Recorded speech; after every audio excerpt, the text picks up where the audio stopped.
Should scientists share data in climate science? In recent years, critics of climate science have persistently sought access to raw data from the Climatic Research Unit at the University of East Anglia, UEA. Their efforts, often invoking the UK's Freedom of Information Act 2000, aim to uncover evidence contradicting the scientific consensus on anthropocentric climate change.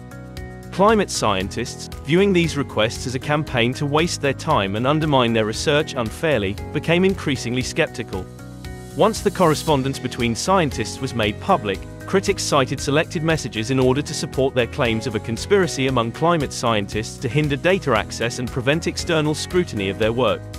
Subsequent inquiries devoted considerable attention to the issue of raw data access.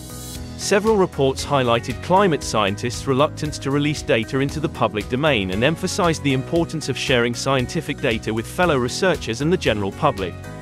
For instance, the report by the UK House of Commons Science and Technology Committee quoted a response from Phil Jones of the Climatic Research Unit to Warwick Hughes, who had requested access to the raw data held by the unit.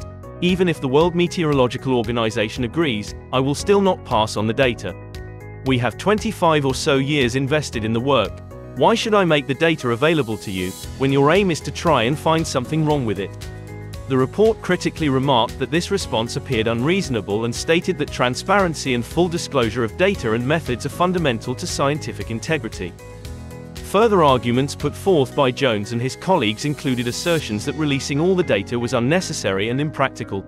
Parts were already accessible through other sources such as the Global Historical Climatology Network in the United States. Commercial agreements restricted the publication of certain data, most scientists preferred working with adjusted data rather than raw data, and the Climatic Research Unit did not have a specific obligation to provide raw data to the general public.